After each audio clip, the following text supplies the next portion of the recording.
Good morning mga idol. Ngayon mga idol, mag-aano tayo, maglilinis tayo ng mga fishing rod natin idol, kasi nabasa ito nung isang araw gamit natin. Ganito kasi ang mga idol, na-experience ko na kasi ito pag nababad yung mga fishing rod natin sa sa dagat. Na mga idol, natitigas yung yung mismong wheel niya. Kailangan pala talaga pag nababad yung mga fishing reel natin sa dagat, banlawan kagad natin ng tubig tabang mga idol, tubig tabang, tapos ibibilad natin. At saka kung meron tayong oil ng idol, kailangan talaga to. Pagkababad natin sa pagkahugas natin ng mga fishing rod natin sa tubig tabang, kailangan wag muna kagad natin lalagyan ng wag muna kagad natin lalagyan ng oil mga idol, kasi basa pa siya. Kailangan tulad nito, pinatuyo na natin siya sa araw. Ngayon, ibabalik na natin siya mga idol, ibabalik na natin siya. Kailangan po talaga, pag natanggal nyo na to, unahin nyo muna to. Yan, mag-aayos tayo ngayon idol, kasi nababad talaga sa to, nababad halos lahat ng ginamit natin nung linggo, nababad po talaga siya sa yan. Tatakpan natin siya mga idol. Yan, ito po kasi nababad to sa nababad siya sa dagat nung nung linggo ginamit namin, kaya kailangan po talaga hugasan. Yan, napakalambot niya mga idol. Eto, kahit dito lang ilalagay nyo lang siya dyan, ikutin nyo lang ng ikutin, pumapasok din yan yung mismong oil sa mismong makina nya. Yan idol, napakalambot to. Yan, tapos ito katulad nito mga idol. Sige. Yan, tulad nito mga idol, yan, napakalambot nyo na mga idol. Kailangan tignan nyo talaga yan idol. Tapos lalagay na natin to. Ito, lalagay na natin to.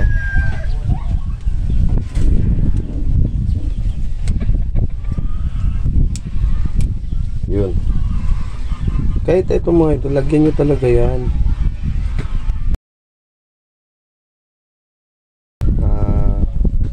Kahit hindi natin ginagamit, kahit nakatambay lang siya, pag may time po, mas maganda po talaga anuin natin yung mga reel natin, linis-linisan natin, kasi pag nagamit na po natin yan, hindi po kasi natin namamalayan, minsan nababasa po talaga siya.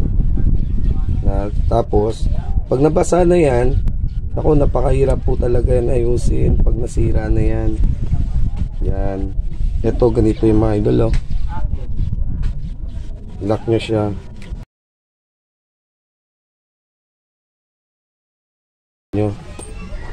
Yan yung mga idol, maganda talaga pag may time, lilinisan po talaga natin yung mga reel natin. Yan,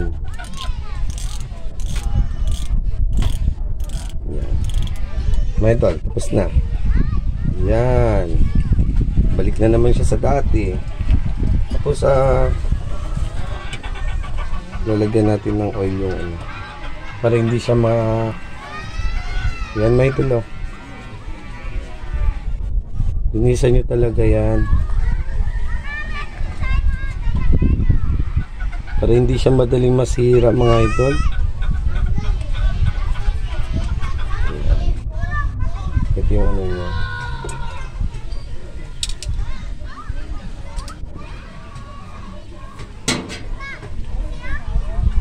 Yan,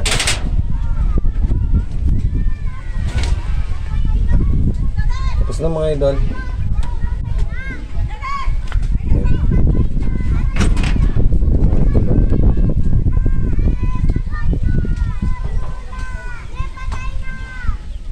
Tatagal po talaga, promise, tatagal po yung rat nyo.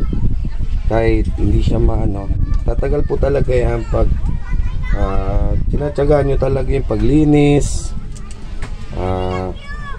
Maganda talaga pagkatapos gamitin mga idol. Lilinisan po talaga yung ano nyo. Banlawan nyo talaga yung mga rat nyo. Yun. Banlawan nyo yung mga rat nyo mga idol para matagal siya, matagal masira, nasa kondisyon pa rin siya. Yun ang isa sa kinagagandahan ng ano, ng fishing reel nyo pag ano, pag inayos nyo siya ng ano, palagi nyo siyang lilinisan pagkatapos gamitin. Yan.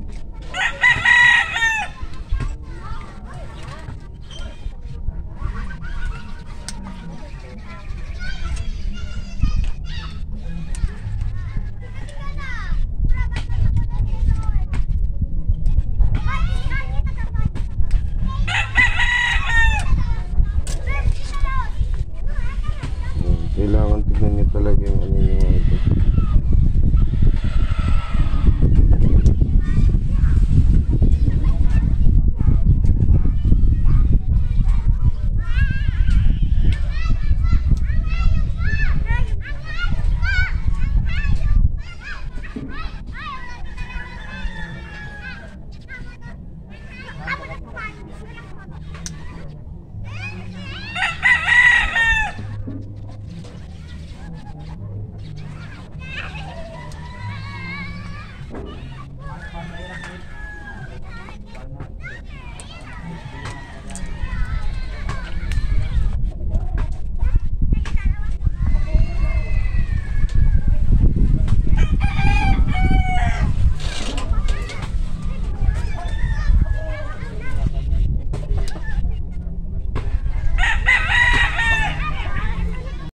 Yan mga idol, katulad na ito mga idol, oh.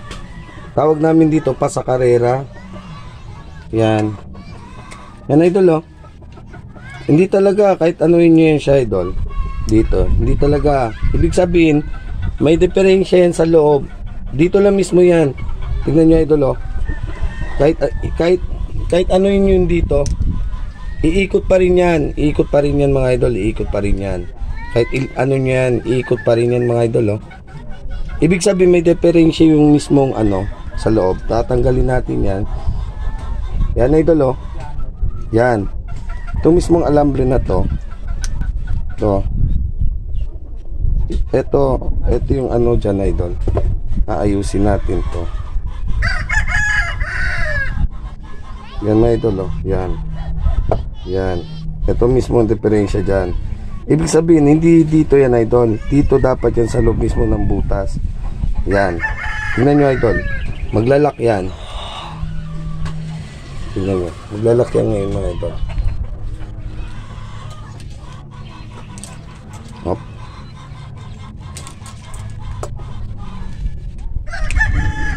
Yan.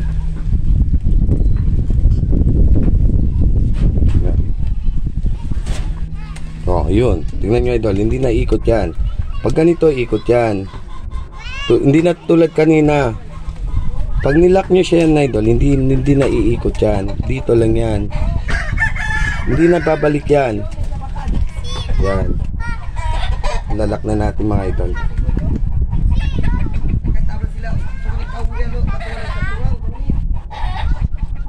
Yun. Ganun lang yung pag-aayos mga idol. Sa mga beginner pala nag-aayos ng mga gusto mag-ayos ng mga fishing rod nyo, huwag kayo matakot mag-ayusin yung fishing rod nyo mga idol. Tulad nito idol, oh, sobrang tigas. Huwag nyo siya hayaan, madaling masisira yan. I-adjust nyo lang yung mismong ano. Yan, adjust nyo. Yan, malambot na yun, oh. Tigas pa siya. Timingin nyo talaga kung asang komportable yung mismong makina nya. Yan. Lalagyan nyo siya ng konting oil. Yan. Para hindi na maano. Yan idol, oh. Yan. Babalik na natin to. Ganun lang mag-aayos ng ano. Ganun lang yung pag-aayos ng mga fishing reel mga idol. So mga beginner, huwag kayong matakot na ayusin yung mga sira nyong mga fishing rod. Basta ang isang technique lang po talaga niyan. Pag tinanggal nyo siya isa-isa, memorize niyo yung mga detalye kung paano yung pagtanggal sa kanya, para sa pagbalik sa kanya, alam nyo, hindi kayo matatagalan, hindi kayo maguguluhan, alam nyo kung asaan siya ilalagay, paano siya ibabalik. Yun lang, ganun lang naman ang technique na yan idol. Yan, ngayon lilinisin na natin yan para hindi siya madaling kasi isa kasi sa problema pag mga fishing rod natin nababasa sa dagat, madali siyang kalawangin, madali siyang masira. Yun po talagang disadvantage pag yung mga reel natin nababasa sa dagat. Madali po talaga siya masira. Tulad yan mga idol, nagmo-mold siya.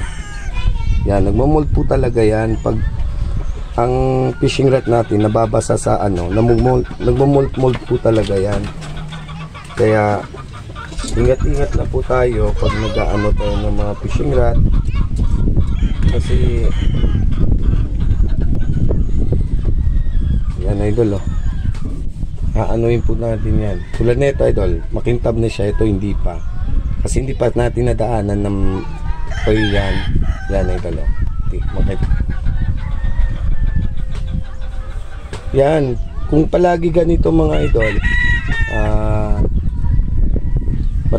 matagal talaga masira yung mga rod natin. Tagal po talaga masira, kasi palagi natin siyang inaayos.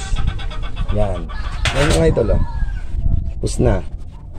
Ngayon mag-ano tayo ng ayusin natin lahat, kasi halos lahat to mga idol, halos lahat ng mga rod natin nabasa.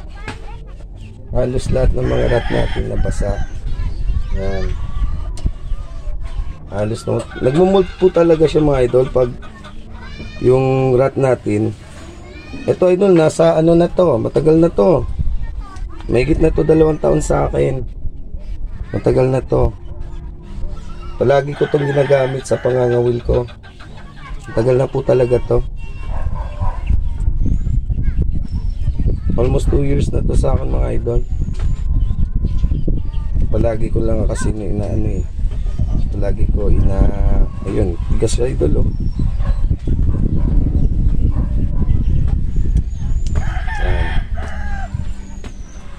Yan, tulad nito idol yan, titigas talaga yan mga idol pag hindi natin nalalaban palagi. Titigas po talaga yan, tingnan nyo, titigas talaga yan idol, napakatigas niya idol pero mamaya lalambot to, lalambot po talaga yan mga idol. Yan titigas talaga yan mga idol, kasi nababad kasi to sa yan. Ikutin nyo siya ng ikutin. Huwag nyo talaga pursahin mga idol, huwag nyo pursahin. Pag sobrang tigas niya na, huwag nyo pursahin. Tsaga-tsaga lang, kasi mamaya lalambot din yan.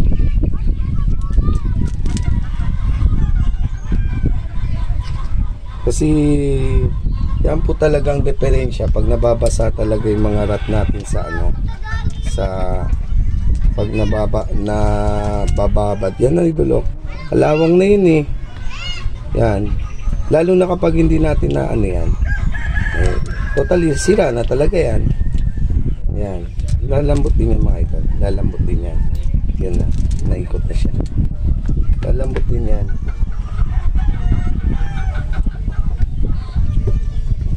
Lalambot din yan mga idol.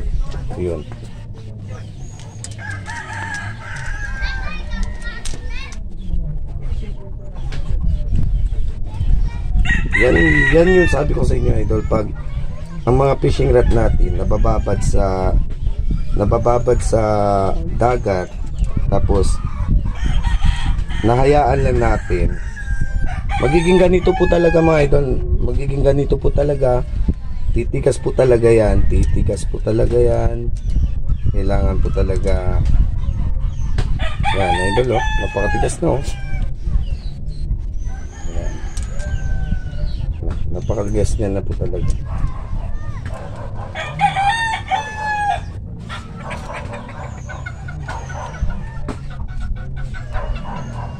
So pala ito talaga yung ginagamit ko idol eh. Yan, yun, lambot na.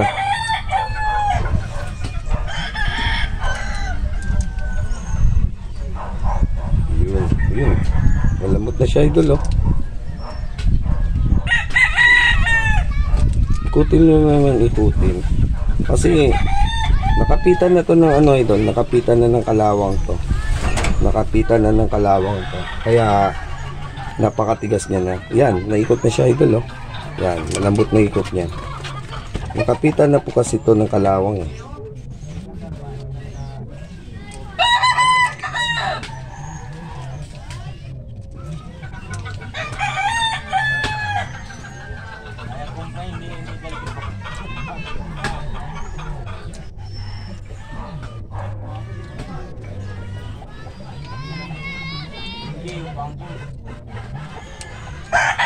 Yun.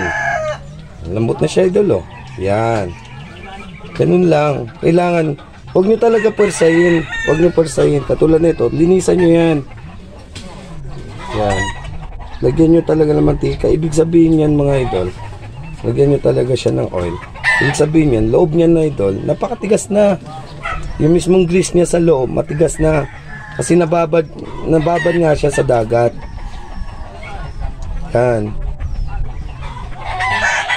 Payo ko lang po talaga sa mga beginner,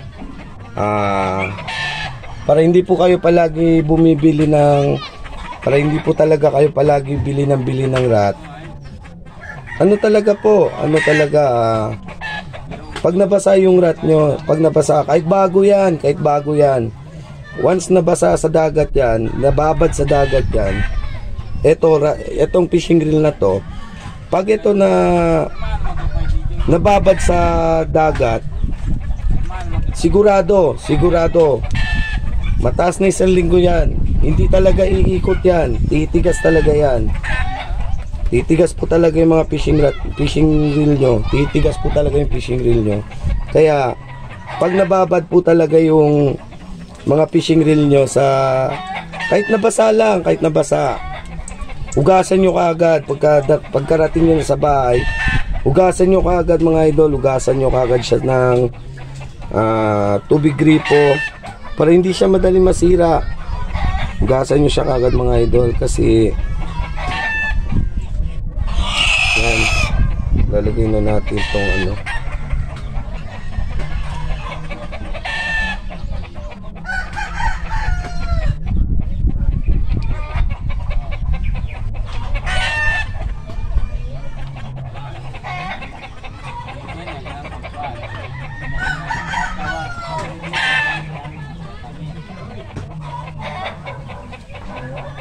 Lalagay na natin itong mga idol.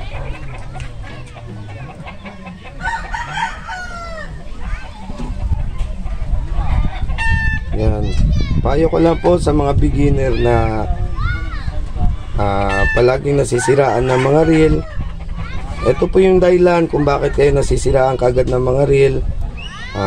Pag nababad po talaga yung mga fishing rat nyo, lalo na yung fishing reel nyo, hugasan nyo kagad sa ano na tubig, gripo. Kasi iba kasi ang alat eh, sinisira niya po talaga yung mga, katulad nito, hindi naman masyadong matibay na bakal to, yung mga bakal ng mga fishing reel. Ayan, kaya dahilan ganito mga idol. Yan, pag ano, adjust nyo siya, adjust nyo lang. Yan, yun, tigas pa rin, adjust nyo lang. Yun mga idol oh, naikot na siya idol oh. Kanina napakatigas niya. Yan idol oh, kanina napakatigas niya po talaga. Ngayon naikot na po siya.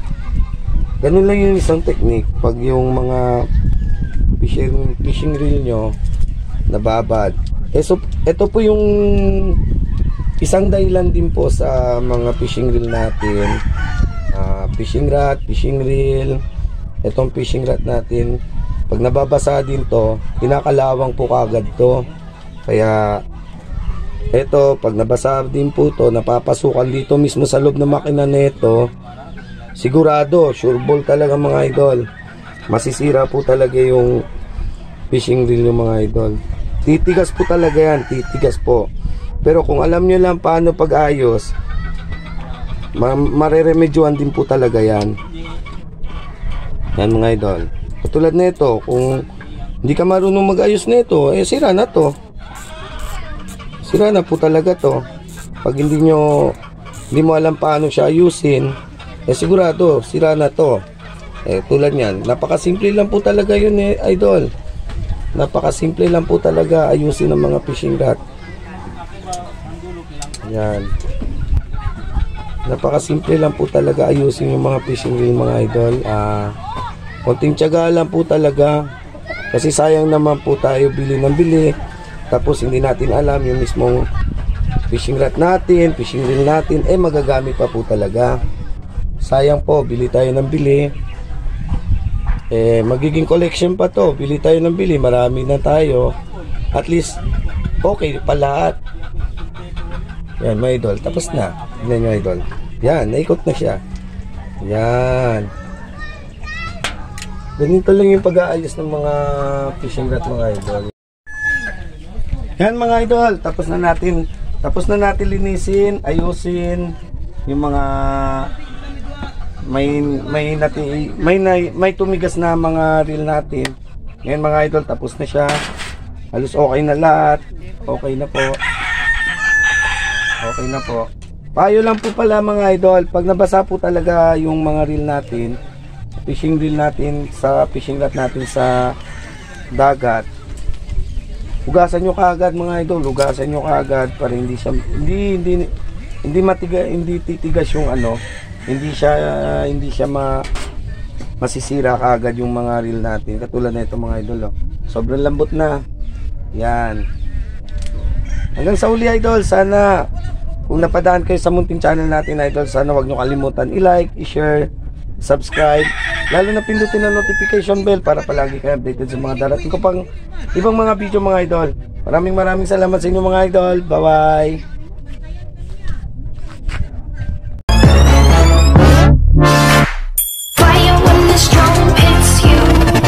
That's it, friend? Yes. Murder on call with the fight now. 20 years and it seemed like a lifetime.